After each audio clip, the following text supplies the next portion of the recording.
Good morning, children. Children, today we are again in the new video in my new class with the lesson People as a Resource. Children, in our last class we discussed the various concepts and ideas regarding this lesson. We discussed that human capital is the most important capital in our country. In the first lesson also we discussed about the human capital. It is the most important capital, and how this human capital can be developed for the development of a nation. So in this part of the lesson, we'll discuss about how human beings of a country can be converted into human resource, or how people of a country can be converted into resource for a country. Resource means which works for the development of a nation. In a previous class, we discussed about the two stories of Sakal and Vilas, that how parents of Sakal invested in him and how he was converted into human capital, isn't it? And we also discussed about the story of Vilas, that how his parents did not invest in his education and health, and his parents were also fishermen and he also remained the same, and he did not contribute for the development of the nation. And the conclusion was a population of a country can be used as an asset also and a liability also. Asset means property of the nation. Asset means people, those who work for the development of the nation. They are known as asset of a nation. And liability means people of a country, those who are burden on the nation, those who are liability or responsibility of a nation. In our country, the people, those who are living below poverty line, those who don't go to school, those who don't attend the school, those who are not healthy, who cannot afford to get good health services, these people do not contribute to the development of the nation, and that is why they become a liability, a burden on a nation. They do not contribute to the development of the country. And the best example is example of villas. There are many villas living around you. The people, those who are poor, the people, those who live in slums. As they are illiterate, they are not employed. We also discussed the vicious and virtuous cycle of poverty. In that also we discussed various things, that educated parents know the importance of education. That is why the children are also educated. They are also educated. They know the importance of health and hygiene. The children are also healthy and they do not fall sick very easily. But the poor people, as they are illiterate, they don't understand the importance of education. They also live in unhygienic condition and the children are also the same. And thus the vicious cycle continues. These things we have discussed in a previous lesson. So today we'll continue the lesson. And before continuing, I'll tell you children, all of you, please take out your books. Because whatever I'm teaching you, everything is given in your book. When I teach you, when I speak, you listen to me also and you go through the books also, that what is written here. And for that, book is very essential. Because while teaching you, after teaching also, I will give you many questions and many important points that you have to note down. And for that, books and notebooks are very essential. And after my class, always I tell you that you prepare at least 10 or 5 multiple choice questions and fill in the blanks from the taught portion. And for that, books are also very essential. So always when I teach you, just open your book to see what I am teaching you. Because each and every point is given in the book. So children, all of you have taken out your book. If you have not taken out, please take out just now. So today we'll continue the lesson with the people as a resource, that how human beings of a country can be converted into resource. The best way, I told you like that also, that human beings of the country can be converted into human capital, into human resource by investing in form of education, health and skill. Three things should be inculcated in the population or people of a country so that people of a country can become human resource. To understand this, let us go back to a primitive age. Children, in that age, People just lived like nomads. Nomads means they traveled from one place to other in search of food. And wherever they got the food, they lived over there, settled there, and the life was over. Their aim was only eating food, going to sleep, and just roaming here and there. No education was there, and that is why no civilization was there. But later on, urbanization took place, agriculture came into existence, people started doing farming, and they started earning their livelihood. After agriculture, industrialization took place, and like this, what happened? People started educating themselves. They started taking care of their health.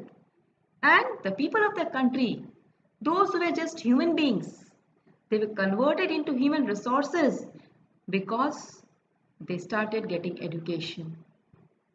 They started getting training and skill. They also started investing in the form of health. They started caring about the health.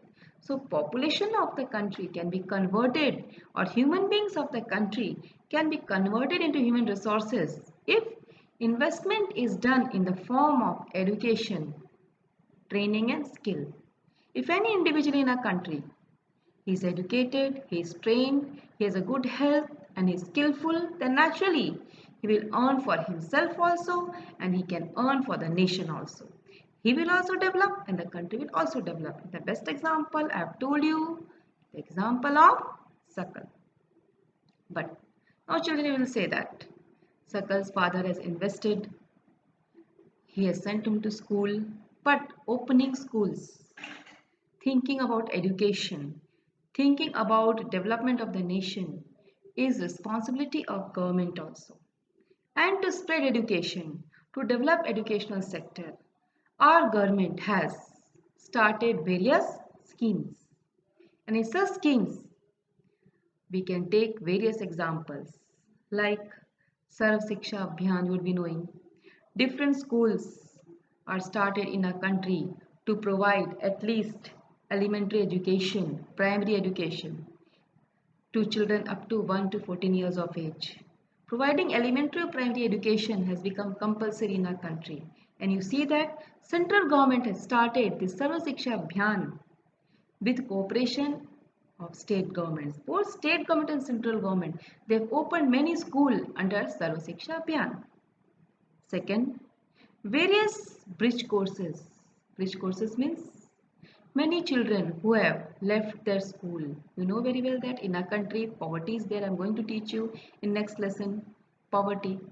Many people are living below poverty line and that's why what happens that their parents don't send their children to school. They say that instead of going to school, you work and you earn the money. So what happens? In starting, some children go to school, but then they drop out. They leave the school. So what government has done? They've started various bridge courses. Suppose bridge courses means a child, he has got admission in class 5. That means he has studied till class 5, but due to some reason he has left the school. But after 2 years, once again he wants to get admission. What our government has done? They give privilege, they give preferences and they have started certain bridge courses to bring those children back in the education system in the schools. So these are known as bridge courses to bridge the gap of years for sake of education. Second, back to campus. It is also just like bridge courses. Children those who have left the school, for them special care is taken that they get admissions in the school. Then various other schemes like Navodaya Vidyalaya. They have been started by a government. There is one Navodaya Vidyalaya in each district in which poor people, unprivileged class, they get privilege in getting admissions. And in that schools, proper education is given. In Navodaya Vidyalaya, mostly they are residential. So, along with education, they get residential facilities also. They are trained also. This type of various schemes like Back to Campus, bridge courses, Navodaya Vidyalaya, Sarva Shiksha Abhiyan, they are being started by our government to encourage education in our country. Then we can say that children, when we got independence, in the first 5-year plan, different 5-year plans have been started by our government. Investment in education sector was not so high. Children, you would be knowing that in case of engineering and medical, only some government schools were there. But now you see various private institutions, many private institutions are there for engineering and medical. Various vocational education centers have been opened. Now in our country, education is based not only on theory, it is based on practical or vocational education means whatever you learn, whatever education has been imparted, along with that, practical knowledge has been given. Children, you know in your school also, in our school also what happens? Along with theory classes, practical classes are also there. Whatever we have been taught, practical is been done. You see that various diploma courses, engineering colleges, first mostly the students were doing graduation, post-graduation and after that they were doing any job. Or they were just preparing for competitive examination. But now children, various courses like fashion designing, various diploma courses, ITI, Industrial Training Institute. These courses have been started by a government so that people can get job according to their education. That means education is job oriented. Whatever education is given, that type of education is given preference which fetches job in future. And all these things is done by a government for what purpose? So that people along with education, they get employment also. So this type of different schemes have been started by a government to encourage education system in our country so that maximum people are being educated. And various other schemes like you would have studied about midday meal schemes. Now what is this midday meal schemes? Mostly a government has started. Mostly in government schools, children along with getting education, they get one-time meal. In that they get nutritious food. The aim behind midday meal scheme is that the poor children, if they don't come to school, at least they would be attracted with the purpose of getting food. If they are not interested in studies, at least the parents will send them that go, you will get food. And for getting food, they will come to school. And to attract the children for getting education, midday meal schemes have been started by a government. So children, different schemes like Navodaya Vidyalaya, then Sarva Shiksha Abhiyan, then back to campus, bridge courses, vocational education have been started by a government so that literacy rate increases and people get educated, and naturally if people will get educated, what will happen? It will lead to development of human resources. And if human resources will develop, automatically what will happen? Our country will develop because they will contribute to the production of the country. So these different schemes have been started by a government to develop education, to encourage education.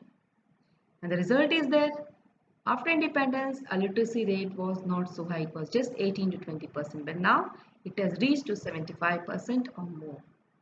But children, there is one loophole in this. Though literacy rate has increased in our country, but this literacy rate has increased in case of male members. Still in our country, literacy rate in case of girls is not so high as compared of male. So this improvement has to be done by a government that literacy rate should be increased in women also. Mostly we see that still in our country, women are engaged in a low paid work because they are illiterate and unskilled. So children, these are the different points where we can say that our government has invested in education sector. And when investment is done by a government in educational sector, what will happen? Automatically, when education will develop, our country will develop. So today we have discussed about education. The next is health. I told you only that if along with education, health sector is also developed, then human resources can be developed in our country, or human resources can work for our country. Now children, what is this health? Just take your example.